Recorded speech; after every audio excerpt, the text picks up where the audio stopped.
Et bonjour à tous, je suis Siramor et aujourd'hui je suis content. Réception de cartes SGS gradées, le méga carton que tu vois là.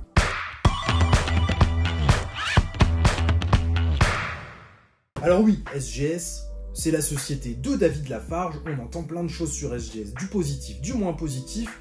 Moi je reste persuadé que SGS est une très bonne société de gradation, et tu vas voir pourquoi dans cette vidéo. Alors chez SGS, j'ai envoyé des cartes un peu particulières, ce sont des cartes à erreur. Tout d'abord, on va déballer le colis pour voir ce qui se trouve à l'intérieur, et ensuite on va changer de caméra pour découvrir les cartes que j'ai envoyées chez SGS. Tout d'abord, déjà, bon point, on récupère les top loaders et les sleeves qu'on a envoyés avec nos cartes. Derrière, on a des... Ah, ça c'est bien. Les petites protections SGS pour mettre autour du boîtier. Derrière, on a une petite enveloppe. Ah, toutes les cartes sont pas dans un écrin. En fait, je pense que tu as un écrin par envoi. J'ai ouvert ça comme un bourrin. Alors, on a des cartes ici qui sont... je vais les laisser face cachée, on les regardera après. Et elles sont déjà dans une petite sleeve. Ça aussi, une boîtasse. Hop, t'es joli ça en protection de cartes. On va ensuite découvrir évidemment les notes. C'est le fond du colis. On va pouvoir changer de caméra et passer à la découverte des cartes. Et je vais t'expliquer pourquoi SGS est une société que je te recommande pour grader certaines cartes Pokémon en tout cas. Alors, on est parti avec notre découverte des cartes qu'on a obtenues chez SGS. Déjà, pourquoi SGS? Parce que ce ne sont pas des cartes normales que j'ai envoyées. Regarde un peu celle-là. On est sur une carte dite un filler. C'est une carte blanche et on va découvrir la note attribuée par SGS. Et tu vas voir là tout leur domaine de compétences. C'est que cette carte, ils vont pouvoir la noter en fonction de ce qu'elle est réellement. Et cette carte, hop, ce n'est pas un filler. Et ils l'ont bien vu. Cette carte, c'est un blank front, donc ça veut dire face avant blanche, japonaise, c'est un dos japonais, et missing layers, ça veut dire qu'il manque une couche sur la carte. Et effectivement, est-ce qu'on va le voir à travers si je me mets vraiment à la lumière, non, on ne peut pas le voir sur cette carte comme ça. Mais en réalité, il manque une couche et tellement c'est quelque chose de visible, quand on la met à pleine lumière, la carte, eh bien, on peut voir à travers. Et ça, SGS l'a très bien gradé. Et je suis très content que ça ait été noté comme ça et pas comme un filler, parce que c'est pas un filler, c'est bien un misprint avec une erreur d'impression et pas un filler, à la différence d'une prochaine carte qu'on va voir qui, elle, est un filler. Là, on a un Décéliant, bon là, il n'y a pas trop de surprise, hein. C'est bien une carte erreur, mais pas n'importe quelle erreur non plus, parce qu'à l'avant, on voit bien qu'on se dit c'est un miscut, sauf que non, c'est pas un miscut. Donc, si la carte est notée à juste titre avec sa vraie erreur, ça devrait être misaligned print layers. Donc des calques d'impression qui sont décentrés l'un avec l'autre. L'avant de la carte est mal centré par rapport à l'arrière de la carte. Donc logiquement, si SGS a bien fait le taf, et j'en doute pas une seconde, hein, ça devrait être ce qui est noté. Et qu'est-ce qu'on a ici? Evolving Sky, misaligned, on est bon, misaligned. Donc ça veut bien dire que la carte n'est pas miscut, c'est pas un miscut parce que quand la découpe se fait, la découpe a été faite proprement à l'arrière de la carte. Et on retrouve d'ailleurs un centering qui n'est pas noté, hein, logique, puisque l'avant, on ne peut pas juger soit l'avant soit l'arrière, les deux ne sont pas alignés de la même façon. Surface 9, corners 9,5, edges 10. Ce qui nous fait un 9,5 au total. Bon, la note totale, quelque part, on s'en cogne un peu. Ce qui nous intéresse, c'est d'avoir la bonne erreur sur la carte. Et c'est bien le cas, donc c'est une très très bonne nouvelle. Maintenant, on passe à un vrai filler. À supposer qu'il soit noté comme tel. On n'est pas sur une carte où on s'attend à avoir une bonne note. Parce que, bah, vous le voyez déjà au bac, c'est une carte qui n'est pas dans un état irréprochable, hein. On est sur un filler Harry Potter. C'est extrêmement rare. C'est une carte qui est pop 5 dans le monde. Pop connu, évidemment, il y en a d'autres. C'est pas une vraie pop 5, mais c'est des items qui sont très très durs à trouver parce qu'il y a très peu de collectionneurs Harry Potter et les quelques collectionneurs qui font savoir qu'ils ont cette carte, eh ben, sont très peu nombreux. Je pense qu'il en existe évidemment d'autres qui sont pas connus parce que les gens ne disent pas qu'ils les ont. Là, en note là-dessus, on s'attend à avoir du très bon état, quoi, 7. Et bah, on a effectivement un very good, donc un très bon état, mais on a 6. Ce qui est une note tout à fait acceptable compte tenu de l'état de la carte. J'ai pas de problème avec la note qu'elle a eue et je m'attendais pas à avoir une très bonne note sur cette carte. J'en suis très content d'avoir cette note. J'ai d'ailleurs pas demandé les subgrades sur celle-ci compte tenu de son état. Et on a bien noté, alors ça c'est très fort, hein, parce que c'est noté filler card qui vient de Starter Deck en français, donc les decks du set de base Harry Potter, et c'est bien de là que cette carte a été tirée. Donc la provenance est connue par SGS, et c'est là où leur domaine de compétence est intéressant, c'est qu'ils sont capables de connaître la provenance des fillers, des cartes avec des particularités, ils sont très très bons sur les erreurs. On va passer maintenant au petit écran. Ça a l'air bien foutu, donc ça doit sortir tout seul. Oui, monsieur! Boomata GX. Ah, celles-ci sont pas en sleeve, c'est donc ça. Celles qui étaient pas dans la boîte sont slivées, et c'est pour ça qu'il y a des petites sleeves en rab. Et bah, c'est très très bien foutu, ça. Bon, ce Boom Boom, c'est une carte en français avec un Twisted Miscut ou un Miscut classique. Je sais pas comment ce sera noté, je sais pas si le twist fait partie des spécificités d'erreurs qui sont notées. C'est un peu galère à enlever ces étiquettes quand même. Non, c'est moi, c'est pas galère. Miscut. Ok. Twisted Miscut écrit... Ah bah tiens, regarde la précision. Twisted Miscut écrit en dessous du French. C'est formidable. On est bien sur un 8 Miscut, donc un centering qui n'est pas noté. Elle a eu 8. Bon, elle était pour moi dans un meilleur état que ça. Je l'ai peut-être mal analysé. Franchement, ouais, il y a du point blanc, il y a de la micro-rayure. Ok, elle était pas clean cette carte. J'ai pas fait super attention en l'envoyant, mais quelle que soit la note, je m'en tape. Ce qui m'intéresse, c'est de l'avoir en boîtier avec la bonne erreur de noter. Et c'est bien ce qu'on trouve ici. La bonne erreur est affichée et j'en suis très content. Carte suivante. À nouveau, un Twisted Miscut de Éclat d'Inésia en français. Carte de la série EB8, point de fusion. Point de fufu, on aime bien. Point de fufu, point de fufu. Est-ce qu'on va avoir à nouveau la même chose de noter dessus? Oui! Mais qu'est-ce que c'est bien fait, ça? Twisted Miscut avec un 9,5. Alors là, pour le coup, c'est une très bonne note. Ça veut dire que la carte est neuve. Surface 9,5, corners 9,5, edges, donc les coins 10.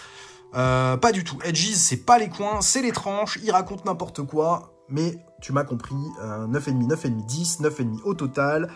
C'est une super note pour cette carte. Et je dois avouer que le boîtier SGS me plaît beaucoup d'avoir ces cartes en main. C'est très bien fait. Je suis très content. Les erreurs sont parfaitement notées. C'est top. Eternatus VMAX. Maintenant, ici, on n'a pas de twist. On a juste un miscut. La carte est extrêmement off-center. D'ailleurs, elle n'est pas tout à fait réellement miscut. Bon, elle va avoir l'appellation miscut parce que le point de découpe est ici. Le petit point blanc que tu vois, c'est pas un défaut de la carte, c'est le point de découpe. Et on voit le début de la carte suivante ici. Donc elle devrait avoir une vraie appellation miscut et pas un minor miscut ou un off-center très prononcé. C'est normalement un vrai miscut. On va voir comment c'est noté. Et bah c'est juste noté miscut, ce qui me va très bien parce que c'est tout à fait son défaut. 9,5 miscut, elle a 9 en surface, 9,5 en corners et 9,5 en edges. C'est une très bonne note pour une carte assez exceptionnelle. Hein. Des cartes comme ça, on n'en voit pas beaucoup, c'est du Destinée Radieuse. En français, très très content d'avoir cette carte sous boîtier. C'est une belle pépitas. Next, on est sur une carte ici qui n'a pas d'erreur. C'est une carte normale, j'en ai envoyé 2, des cartes standards. Et ce zone ultime, je l'ai envoyé parce que c'est la DP55. C'est une des promos de Diamant et Perle qui fait partie des plus difficiles à obtenir. J'aime beaucoup cette illustration. On voit Arceus dessus. Regarde. Au fond de l'illustration, là, où le zoom est haut. Jean-Mich. Focus, merci.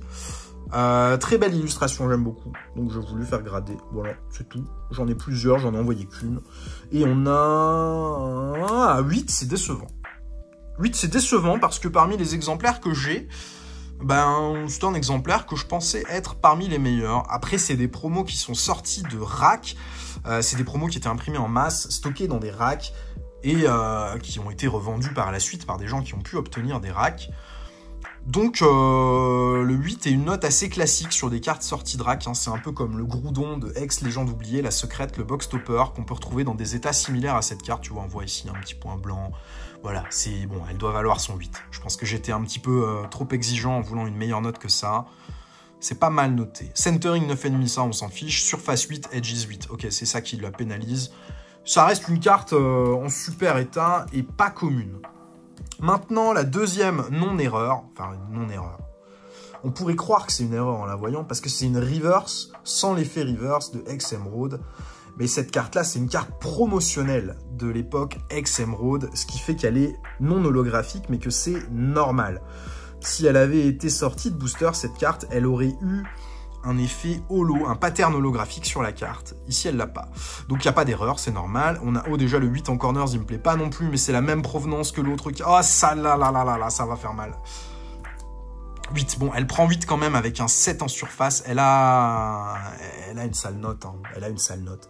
Le 7 en surface fait mal. Je l'ai pas bien analysé cette carte en l'envoyant parce que je n'en avais qu'un exemplaire et que je voulais la faire grader. C'est une carte que j'aime beaucoup.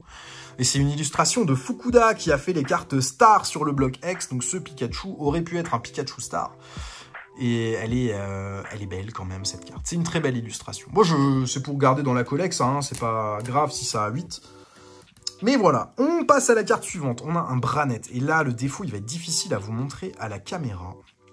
Ouais, on le voit un petit peu. En fait, tu as des marques sur l'effet holographique. Tu le vois ici. Comme s'il y avait de l'encre supplémentaire. Pour moi, ce défaut, c'était de l'encre additionnelle qui avait été ajoutée sur la carte. Mais j'en suis pas sûr. Le dos n'a aucun défaut. Enfin, aucun défaut. Il peut avoir des petits défauts d'usure, si tu veux, normaux pour une carte. Mais pas de défaut qui l'apparenterait à un miscut ou un misprint. Donc, je sais pas comment SGS nous l'a noté. Ça va être la surprise. Ah, je vois du End of Holo Roll noté. Donc, fin du rouleau d'impression holographique. Et c'est le misprint qui est noté. Donc, elle est bien misprint. C'est une bonne nouvelle. Et tu vois, on voit bien la marque ici qui traîne au milieu, là. Et ça, c'était difficile pour moi de savoir ce que c'était. Donc, c'est là que j'ai eu besoin de l'expertise de SGS pour avoir la bonne appellation de ce défaut. Donc, c'est un End of Holo Roll, ce qui me va très bien. Parce que l'erreur est reconnue à son juste titre. Je suis content. On a ici un Magnezone avec l'exact même défaut. Là, on le voit beaucoup mieux. Tu vois, ça fait comme si c'était un petit peu... je sais pas, comme si tu avais un défaut et que l'impression, elle n'était pas bien plate et qu'elle s'était un petit peu repliée sur elle-même. Donc, logiquement, elle devrait avoir le même défaut que la précédente. Ça vient d'un même display. Et Pinched Layer, End of Holo Roll. Ah bah tu vois, le Pinched Layer, c'est exactement ce que je te disais. Pinched parce que c'est un petit peu compressé et ça s'est pas complètement aplati. On le voit très bien sur cette carte, beaucoup plus que sur le Branette. Donc je suis ravi d'avoir une erreur reconnue à son juste titre sur ce Magnezone. SGS, les gars, jusqu'ici, bon boulot.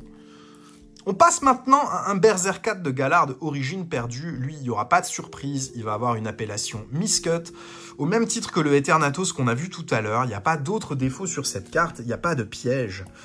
Mais c'est une carte assez spéciale parce que c'est un gros Miscut. Il n'y a rien dessus, donc elle va être notée juste Miscut. Tout à fait, 9,5. 9 en surface, 9,5 corners, 9,5 en edges. C'est parfait. Très content de cette carte, de cette note qui justifie qu'elle est bien sortie de booster. C'est excellent. Ah, la petite pépitasse. Celle-là, SGS l'avait mise en story. Et t'as vu, j'en ai profité. Je l'ai mise sur la miniature en mettant une petite photo, l'air de dire qu'est-ce qu'a branlé SGS sur ma gradation de mes cartes. Mais en fait, pas du tout. SGS a très bien fait son travail.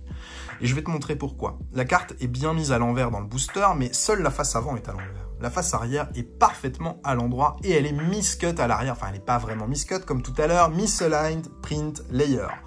Les calques sont imprimés avec un décalage, ce qui fait que la carte est mal découpée. C'est un mélange d'erreurs. Il y a 2 erreurs en une, si tu veux, sur cette carte. Et du coup, c'est une merveille pour moi qui les collectionne. C'est pas des cartes qui ont une forte valeur. Tu vois, Inverted Front and Misaligned. Et c'est exactement ça. Alors moi, j'aurais pensé que c'était Inverted Back and Misaligned. Mais d'après eux, non. C'est bien l'avant qui a été retourné. Bon, ça, je les laisse en juger. Hein. Je ne sais pas ce qui leur a permis de déterminer que l'avant ou l'arrière soit retourné. De toute façon, quand il y en a un des deux qui est retourné, bah, selon le sens dans lequel tu regardes, l'autre n'est pas dans le même sens. Et je suis très content qu'elle soit dans ce sens-là parce que ça lui donne un cachet supplémentaire pour l'exposer. Et lorsque tu vois que l'arrière est dans le bon sens, je trouve ça formidable. Donc SGS, les gars, encore une fois, bravo, c'est très bien. Et on a ici l'appellation Upside Down et pas Misprint avec ce Misaligned Print Layer. Et c'est très bien que ce soit cette erreur qui soit mise en avant parce que c'est la plus visuellement attractive des deux. Il nous reste 3 cartes à voir. Ah, là, on est sur une belle carte. Magnezone X. Ça, c'est un cadeau que m'a fait Tibichic. Pour ceux qui connaissent, c'est un YouTuber également qui a un contenu très intéressant sur sa chaîne. Et lors du Gala TCG, on s'est rencontrés, il m'a dit « Tiens, je t'ai ramené quelque chose, un petit cadeau, cette carte a un défaut. Est-ce que tu l'as remarqué? Normalement, à la lumière, tu as dû le voir. Si tu ne le vois pas, c'est que ton œil n'est pas encore assez averti sur les erreurs. » Je vais te laisser le découvrir sur l'étiquette, son erreur est Misprint Missing Texture. C'est une full art de SV1, de Violet, qui n'a pas du tout la texture des full art. Elle a été imprimée sans texture, cette carte, et ça, c'est juste génial comme erreur à collectionner. Moi, je suis très content d'avoir pu rentrer une carte avec cette erreur dans ma collecte, et celle-ci, je ne l'avais pas du tout. Donc, j'avais aucune carte avec ce défaut-là, et maintenant, voilà la première, c'est celle-ci, très content. On passe un petit Nymphali VMAX de Évolution Céleste. Ça aussi, c'est de la belle cartasse.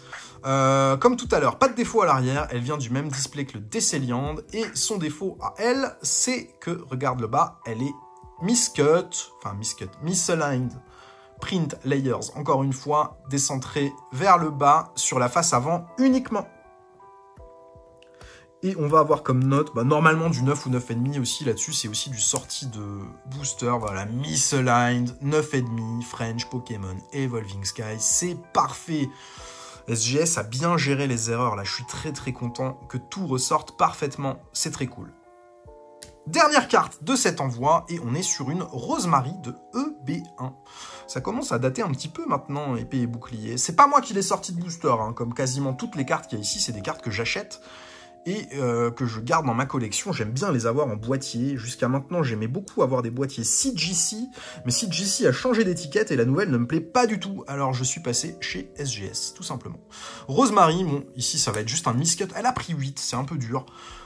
J'avais souvenir qu'elle était bien conservée. Elle avait des petits défauts au dos, je crois, cette carte. Oui, point blanc, point blanc, point blanc, oui, point blanc, point blanc, point blanc, oui, elle mérite son 8, j'ai rien dit. 7 en surface, c'est mérité la petite Rosemary, elle vaut pas plus, mais pour moi, elle a plus de valeur que son 8, elle vaut son gros défaut, et pour l'exposer chez moi, c'est absolument parfait. Bon, écoute, en tout cas, je suis ravi de ce que je viens de te montrer, je rechange de caméra et je te refais un petit débrief de tout ça. Bon, tu as dû l'entendre, dans la communauté Pokémon, SGS a fait beaucoup parler de son entreprise. On a entendu beaucoup de choses du fait que David Lafarge rejoint l'entreprise, t'as des gens qui sont pour, des gens qui sont contre, mais le fait est qu'aujourd'hui, on se base sur des données factuelles pour juger des compétences de l'entreprise. Et les erreurs sont toutes notées correctement. J'ai mis ce que je pensais être sur certaines erreurs et ils n'ont pas du tout suivi mes conseils, ce qui est très bien. Je suis extrêmement content que le Kirlia soit bien mis à l'envers avec la face avant, étant donné que d'après eux, c'est bien l'avant qui a été inversé. Les gars, tout ce que je peux vous dire, c'est que SGS a fait un super taf avec mes cartes. Je viens d'inspecter un peu les boîtiers, il n'y a pas de problème, ils sont bien les boîtiers.